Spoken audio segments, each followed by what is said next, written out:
오늘 본문 말씀은 에베소서 2장 4절로 5절입니다.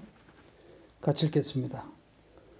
긍휼이 풍성하신 하나님이 우리를 사랑하신 그 큰 사랑을 인하여 허물로 죽은 우리를 그리스도와 함께 살리셨고 너희는 은혜로 구원을 받은 것이라. 고강도 사회 격리가 실시된 지 한 달이 되어가고 있습니다. 예배당이 폐쇄된 지도 한 달이 되었고요. 지금 캐나다 상황으로 보아 최소한 한 달에서 혹은 최악의 경우는 여름까지도 지속될 수 있는 부정적인 상황입니다. 오늘 부활절을 기점으로 한국에서는 예배를 강행하는 교회들이 속출하고 있지만 여기 캐나다는 교회에게 선택권이 없습니다. 따라서 상당한 기간 온라인 예배로 진행될 수밖에 없습니다. 이 길어지고 있는 온라인 예배 시간을 오히려 잘 사용해서 하나님과의 교제가 더욱 깊어지기를 바랍니다. 우리는 여러 시간을 통해서 죽음에 대한 이야기를 해왔습니다. 허물과 죄로 인한 영적 죽음입니다. 사실 이 육체의 죽음은 성경의 중요한 주제는 아닙니다. 영적인 죽음과 또 그에 이어지는 살아남, 즉 부활을 알게 되면 육체의 죽음은 그닥 다를 만한 가치가 없는 거죠. 그렇다고 그 육체적 죽음을 맞닥뜨림에 있어 우리가 다 초월한다는 뜻은 아닙니다. 정작 우리가 죽음 앞에 서면 흔들릴 수도 있습니다. 지금 코로나 사태도 그렇지 않습니까? 감염되면 특히 저와 같은 기저질 환자는 바로 생명을 잃을 수도 있다는 그런 두려움이 있는 거죠. 이런 일이 있었습니다. 재작년에 제가 다쳤을 때 일입니다. 이제 본 수술에 앞서서 이 꺾인 다리를 돌려놓는 그런 응급수술이 있었는데 수술 후에 다리에 경련이 오면서 호흡이 불규칙해지고 그래서 잠깐 이 산소호흡기를 댄 적이 있었습니다. 숨이 꼴딱꼴딱 넘어가는데 이러다가 죽는 거 아닌가? 그런 생각이 들면서 잠시 좀 호들갑을 떨었던 기억이 있습니다.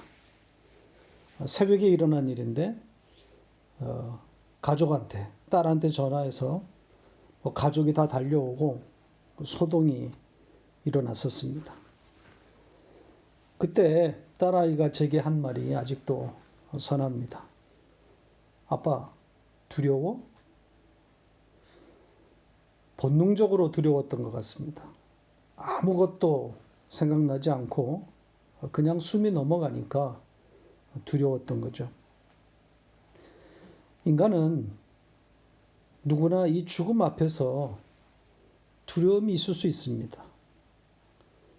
지금 제가 그런 이야기를 하고 있는 게 아닙니다. 육체의 죽음이 성경이 다룰 만한 주제가 아니라는 것은 그 두려움을 무시하거나 혹은 판단하는 것이 아닙니다. 그 두려움에 떨 수도 있음을 인정합니다. 그럼에도 성경은 그 육체의 죽음을 비중 있게 다루지 않는다는 겁니다. 그러니까 영적 죽음의 실체를 알려주어서 사는 것이 무엇인지, 살아나는 것이 무엇인지를 말하려는데 성경은 집중하고 있다는 거죠. 자, 이 죽음에 대해서 다시 한번 강조하고 싶은 것은 오늘 우리가 읽은 본문 말씀에도 다시 한번 확인되는 것이지만 그 죽음이 반복되고 있다는 점입니다. 1절 때 자세하게 말씀을 드렸는데 이 죽음과 관련된 동사의 시제, 그 시제를 좀 주의 깊게 볼 필요가 있다 그랬죠. 그 허물과 죄로 죽었던이라고 번역한 그 죽었던이 과거형이 아니라 현재형이라고 했습니다. 그러니까 죽어 있는 혹은 쭉 죽어 있는 상태로 표현되어 있다는 거죠. 오늘 본문 5절에도 그렇게 되어 있습니다. 이게 허물과 죽은 우리들인데 여기서의 죽은이 현재입니다. 그러니까 계속 죽어 있는 상태 혹은 반복적으로 죽는 우리, 이런 의미가 내포되어 있는 겁니다. 자, 그런 우리를 하나님께서 어떻게 살려내는지 그 이야기가 오늘 본문입니다. 1절 때 잠깐 언급했던 것처럼 그 1절에 살리셨도다는 원문에 없다고 했습니다. 1절은 허물과 죄로 죽은 너, 이렇게만 되어 있다 그랬죠. 이런 문장을 번역자들이 이 독자의 이해를 돕고자 주어와 동사를 원문의 취지와 맞지 않게 끼워 넣은 것이라고 했습니다. 그러니까 1절부터 3절까지는 사도 바울이 오로지 지금 죽음에 대한 이야기만 해오고 있는 겁니다. 하나님도 등장시키지 않고 또 그 하나님의 긍휼과 사랑도 1절 언급하지 않으면서 우리의 이 비참한 죄의 상태에 집중하라고 그렇게 요구하고 있는 겁니다. 그렇게 죄로 죽은 우리를 말하다가 오늘 4절에서 빵 하고 하나님이 하신 일을 선포하고 있는 겁니다. 4절에 문맥이 바뀌는 단어가 등장합니다. 그러나입니다. 그러니까 죽음과 반대되는 어떤 내용이 등장할 것임을 암시하고 있는 거죠. 그러니까 죽음에 이어서 살아나는 이야기가 나올 것임을 기대하라는 뜻입니다. 이제 비로소 하나님이 등장합니다. 주어가 여기에서 등장하는 거죠. 지금 1절부터 7절까지가 한 문장이라고 그랬습니다. 이 문장의 주어가 비로소 이제 등장을 하는 겁니다.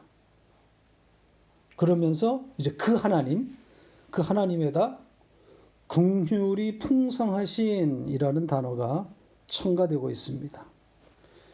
이 풍성하다고 하는 것은 부자라는 뜻입니다. 그러니까 무엇의 부자라는 거겠어요? 긍휼에 있어서 부자라는 거죠. 그러니까 긍휼이 많으신 그런 하나님이라는 겁니다. 좀 여기서 우리가 좀 들여다봐야 할 단어는 이 긍휼이라고 하는 단어입니다. 긍휼이라고 번역된 이 단어를 좀 찬찬히 들여다볼 필요가 있습니다. 신약 성경에 자주 등장하는 단어인데 27번 사용되었습니다. 뭐 이런 용례들을 찾아보는 것도 유용하겠지만 그것보다는 이 단어가 구약의 어떤 단어와 연결되었는지를 보는 것이 더 좋을 것 같습니다.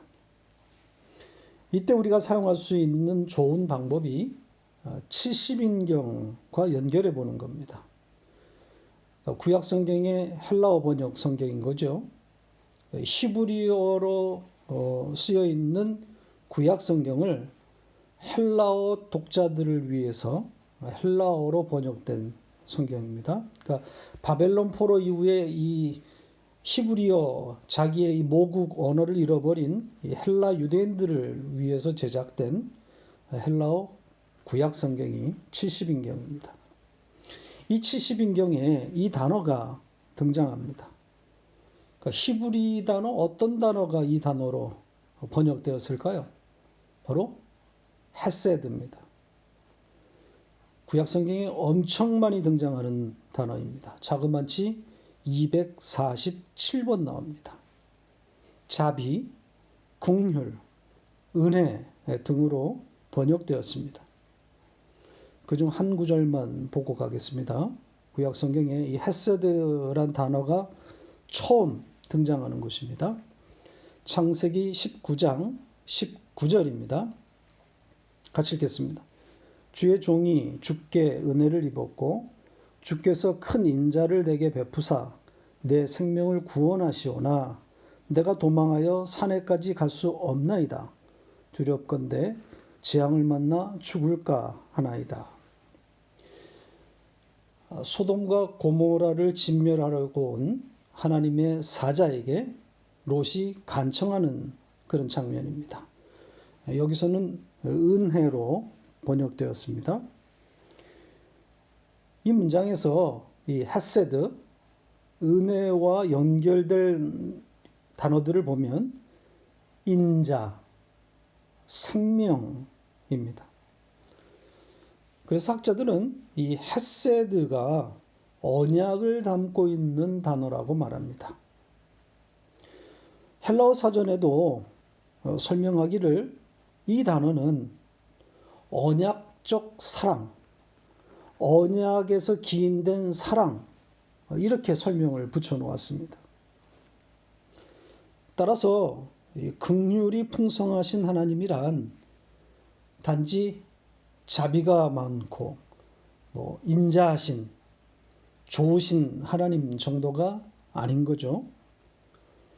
언약에 따라서 그 언약에 충실하셔서 또 그 언약 때문에 일하신다는 그런 언약적 관점이 담겨져 있는 단어입니다.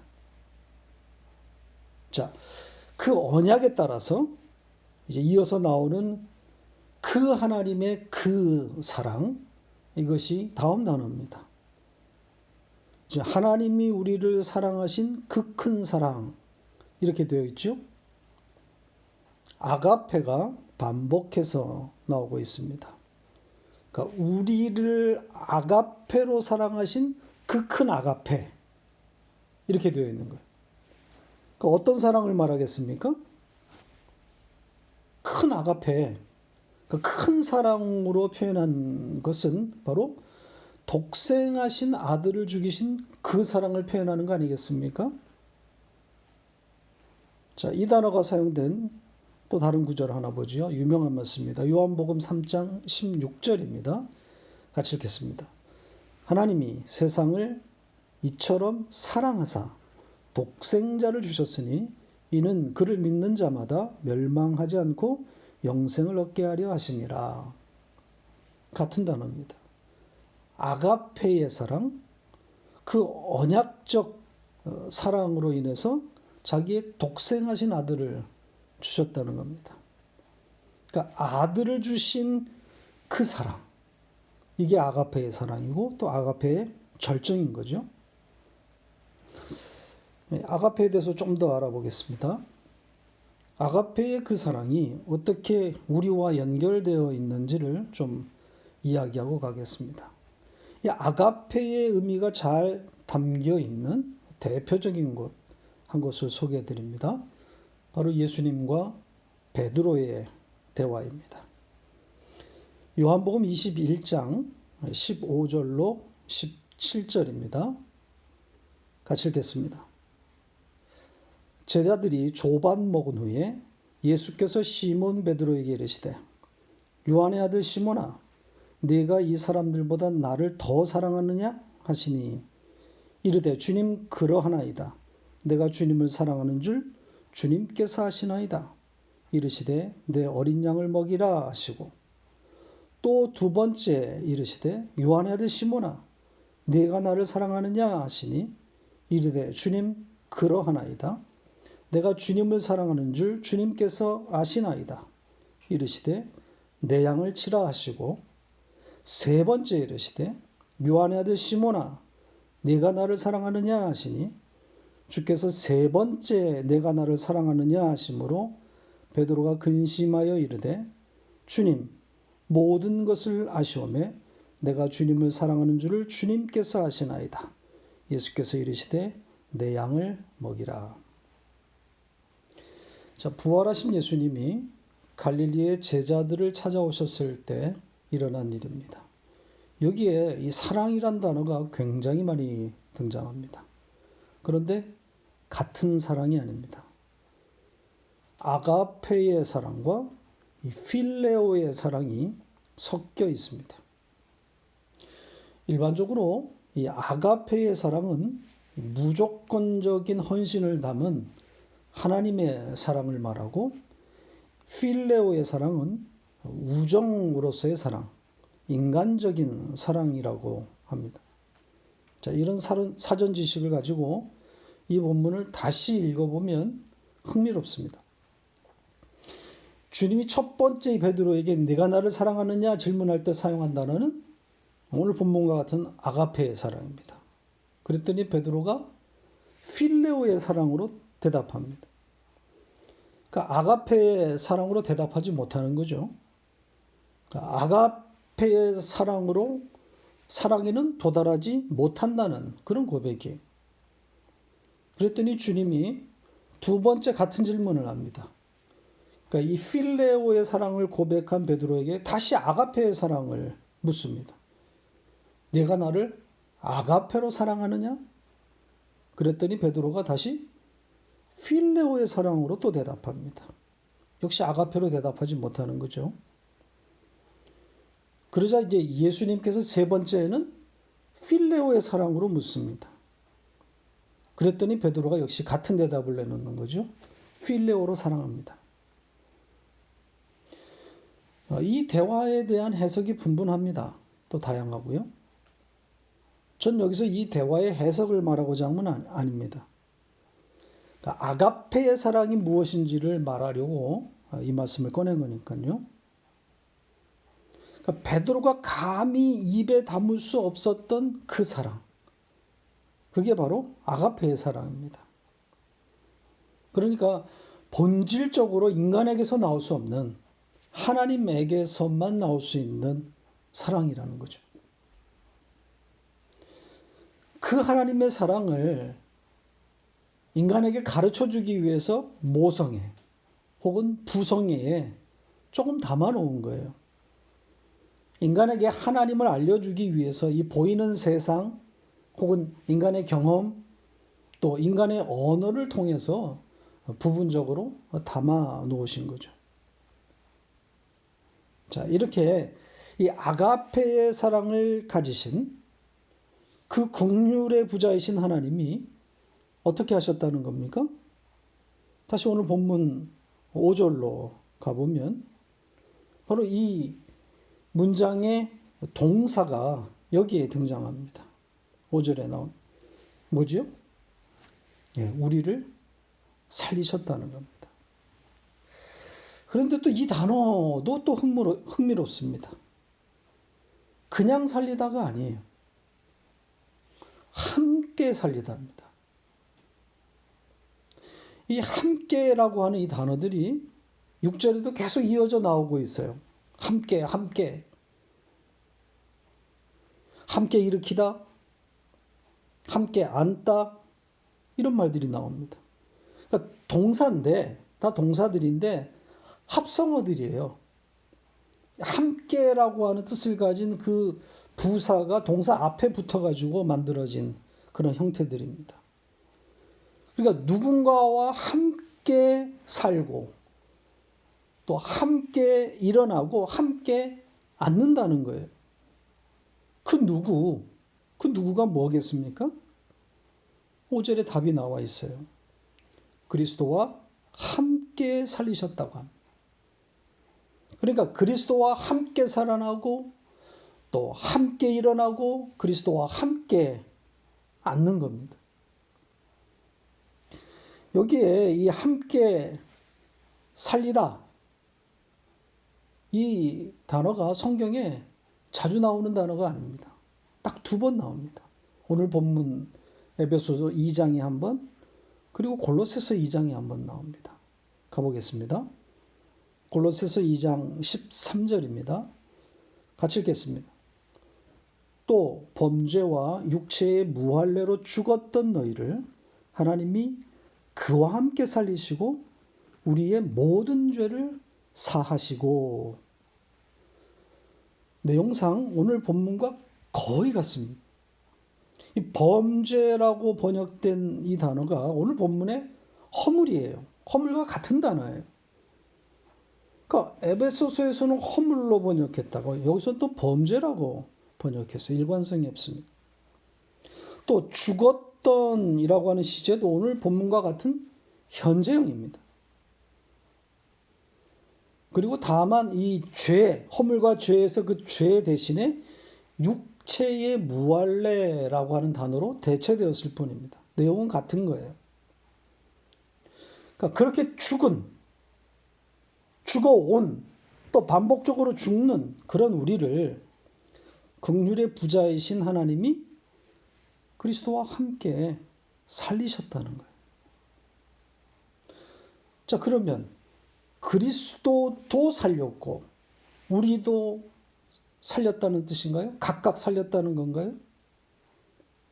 그게 틀린 말은 아니겠지만 각각 살렸다는 그런 의미보다는 동일한 운명체로서의 의미를 담고 있는 것이 아닐까 생각합니다. 그러니까 함께 살아났고 함께 일어났고 함께 앉았다는 것은 그리스도와 우리가 공동 운명체라는 것 아니겠어요? 자, 이런 표현은 갈라디아에서도 발견됩니다. 유명한 갈라디아서 2장 20절 말씀입니다. 같이 읽겠습니다. 내가 그리스도와 함께 십자가에 못 박혔나니 그런즉 이제는 내가 사는 것이 아니요 오직 내 안에 그리스도께서 사시는 것이라. 이제 내가 육체 가운데 사는 것은 나를 사랑하사 나를 위하여 자기 자신을 버리신 하나님의 아들을 믿는 믿음 안에서 사는 것이라. 여기에 그리스도와 함께 십자가에 못 박혔다라고 하잖아요. 이것은 그리스도께서 십자가에서 못 박혀 죽을 때 우리도 그 자리에 함께 죽었다는 뜻 아니겠습니까? 같이 죽는 거예요. 그러니까 시간이나 공간적으로 생각하지 마시고 의미로 접근하셔야 됩니다. 시간과 공간을 뛰어넘어야 하는 거예요. 그러니까 창세전 언약 안에서 그리스도와 함께라는 거예요. 우리가 앞에서 공부한 대로 창세전 예정에 우리가 그리스도와 함께 있었단 말이죠. 다시 확인해 보겠습니다. 에베소서 1장 4절입니다. 같이 읽겠습니다. 곧 창세전에 그리스도 안에서 우리를 택하사 우리로 사랑 안에서 그 앞에 거룩하고 흠이 없게 하시려고. 창세전에 그리스도 안에 우리가 택한 자로 있었다는 거죠. 함께 있는 겁니다. 그러니까 시간이나 공간 개념으로는 이해 불가능해요. 이게 바로 하나님 나라예요. 그래서 그리스도가 십자가에서 죽을 때 우리도 거기서 함께 죽는 것이고 하나님이 그를 살려낼 때 우리도 함께 살아난 겁니다. 그리스도와 떨어질 수 없는 그런 운명이란 뜻입니다. 자, 괄호 안에 남은 내용을 보겠습니다. 여기에 너희는 은혜로 구원을 받은 것이라 이렇게 되어 있습니다. 괄호 안에 있다는 것은 사본의 문제라고 했죠. 어떤 사본에는 있고 또 어떤 사본에는 없다라는 뜻입니다. 대부분의 사본에서는 발견된다라는 그런 의미입니다. 그래서 학자들의 성향에 따라서 괄호 안에 있는 내용은 번역에서 삭제시키거나 혹은 채택할 수 있습니다. 다만 채택하더라도 성경 전체의 맥락과 충돌하지 않는 범위 내에서 가능한 거겠죠. 이 마지막 문장에도 중요한 단어들이 또 있습니다. 여기에 은혜와 구원이란 단어가 들어있습니다. 신약 성경에 엄청 많이 나오는 대표적인 두 단어 아니겠습니까? 은혜로 번역된 이 카리스는 157회, 또 이 구원하다라는 단어는 108번이 등장합니다. 이 카리스, 은혜로 번역된 이 카리스는 그 어원이 구약 성경에 있다고 학자들은 보고 있습니다. 그러니까 구약의 이 카난이라고 하는 이 그러니까 은혜로 번역되는 카난이란 단어의 음을 그대로 따온 것으로 그렇게 보고 있습니다. 이 카난이란 단어 역시 구약 성경에 엄청 많이 등장하는 단어입니다. 파생 단어까지 포함하면 150번 이상 나옵니다. 자, 이 단어가 등장하는 한 구절을 보겠습니다. 성경에 처음 등장하는 곳이 창세기 6장 6절로 8절입니다. 같이 읽겠습니다. 땅 위에 사람 지으셨음을 한탄하사 마음에 근심하시고 이르시되 내가 창조한 사람을 내가 지면에서 쓸어버리되 사람으로부터 가축과 기는 것과 공중의 새까지 그리하리니 이는 내가 그것들을 지었음을 한탄함이니라 하시니라. 그러나 노아는 여호와께 은혜를 입었더라. 하나님께서 인간을 지으신 것을 한탄하시고 그들을 싹 죽이겠다고 그렇게 선언하시면서 그 중에 노아만 살리겠다고 하는 그런 내용입니다. 이 내용도 좀 들여다보면 흥미롭습니다. 이 하나님이 지금 쓸어버리겠다고 한 사람 누구겠어요? 지금 우리 성경은 내가 창조한 사람이라고 했는데 내가 창조한 사람을 내가 지면에서 쓸어버리겠다. 내가 창조한 사람 이렇게 되어 있는데 좀 더 정확하게는 하나님이 창조한 바로 그 사람입니다. 아담이 단수형이에요. 그러니까 한 사람입니다. 그 사람. 자, 이미 아담은 죽고 없는데 마치 그 아담을 지칭하는 듯한 단어가 사용됐단 말이죠. 그러니까 어떤 뜻이겠어요? 그 사람, 그 아담 안에 들어있는 모든 사람이 되는 거죠. 그러니까 모든 사람을 쓸어버리겠다고 하는 뜻이에요. 그렇다면 그 아담 안에 노아가 들어있습니까? 안 들어있습니까? 당연히 들어있어야 되는 거죠. 노아도 죽어야 할 대상인 거예요.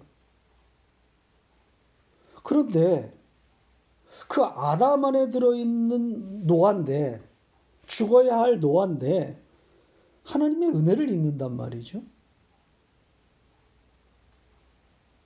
그러니까 이 문장보다 하나님의 은혜를 잘 담고 있는 문장이 없는 것 같아요.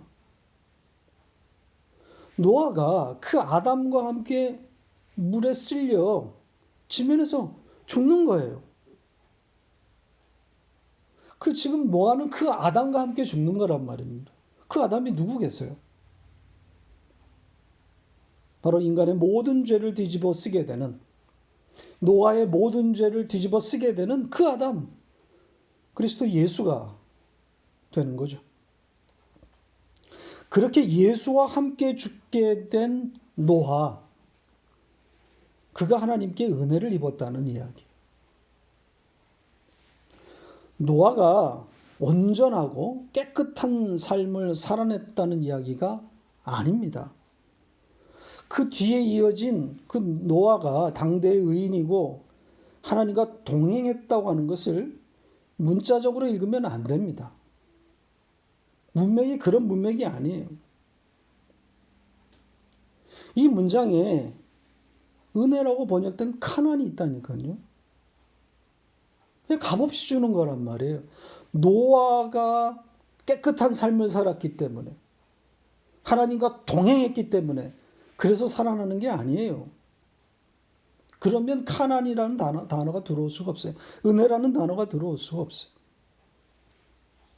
자기의 공로는 없다는 거예요. 그냥 하나님이 일방적으로 베푸시는 겁니다. 공로가 있다면 그 앞에 나오는 그 아담이에요. 아담. 그 사람. 그 아담 때문에 노아가 살아나는 거예요. 이게 은혜입니다. 면목 없음으로 받게 되는 하나님의 일방적인 사랑입니다. 자, 이런 은혜로 말미암아 우리가 구원을 받았다는 거예요. 사실 이 구원이라고 번역된 이 단어는 상당히 포괄적인 뜻을 가지고 있습니다. 그러니까 위기에서 벗어나다, 병을 고치다, 또 잘 보존하다, 구출하다, 뭐 등등이. 그러니까 문맥을 봐야 되는 거죠. 여기서는 이 단어가 어떤 의미로 사용됐겠습니까? 5절의 문맥이 뭡니까? 그리스도와 함께 하나님이 죽은 우리를 살리셨다는 거 아닙니까? 그러니까 그리스도와 함께 살아나는 것을 구원이라고 하는 단어에 담아 놓았다고 봐야 되는 거죠. 아마도 이것이 이 구원이라는 단어에 담긴 가장 중요한 뜻이라고 생각할 수 있습니다. 그러니까 구원받는다 그러면 뭐 죽어서 천국 가는 정도? 이거는 오랫동안 불교의 영향에서 기인된 부족하고 잘못된 사상입니다. 뭐 극락, 지옥, 뭐 이런 거죠. 구원이라는 것은 죽어서 천국 간다는 이야기가 아닙니다. 구원은 죄와 허물로 죽는 우리를 그 죽음의 자리에서 긍휼의 하나님이 그 큰 사랑으로, 그 아가페의 사랑으로 우리를 그리스도와 함께 살려냈다고 하는 것이 핵심 내용이에요. 그게 구원입니다.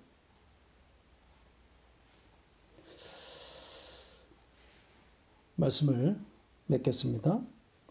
성도는 매일 죽습니다. 왜냐하면 사는 것이 무엇인지를 배워야 하기 때문입니다. 우리는 죄와 허물에 갇힌 존재입니다. 넘지 말아야 할 선, 벗어나지 말아야 할 경계를 본능적으로 침범합니다. 세상 주관자인 마귀의 속삭임에, 그리고 불순종의 아들들인 세상, 그 세상을 우리의 눈으로 볼 때 보게 되므로 죄성이 자극되고, 그래서 자기 자신을 섬기게 되는 우상 숭배자들입니다. 수시로 우리는 그렇게 미혹됩니다. 안타깝게도 하나님은 우리를 그 자리에서 빼내주시지 않으셨습니다. 죄와 불순종에 가두어 버리셨습니다. 그래서 원치 않는 죄의 법이 내 마음에 있는 하나님의 법을 이겨버리는 그런 죽음을 경험합니다. 그러나 거기서 끝나지 아니하고 기쁜 소식은 그 죽음의 자리에 가두어 놓으신 하나님의 목적이 있다는 사실입니다. 긍휼과 약속을 알게 하려는 것이죠. 오늘 본문 말씀에서는 그것을 하나님의 그 큰 사랑으로 인한 그리스도와 함께 살아남이라고 말하고 있습니다. 이걸 가르쳐 주시겠다는, 이런 방식으로 그 하나님의 아가페의 그 사랑으로 인하여 우리가 죽음에서 살아났음을 가르치려고 하시는 거예요. 그 하나님의 그 큰 사랑을 찬송합시다. 그 은혜와 그 은혜로 인한 구원을 감사하십시다. 우리가 피차 만나지 못하고 있지만 있는 그 자리에서 그 하나님의 사랑과 그 하나님의 긍휼하심을 더 깊게 묵상하는 그런 복된 한 주간이 되시기를 바랍니다. 이번 주도 화이팅!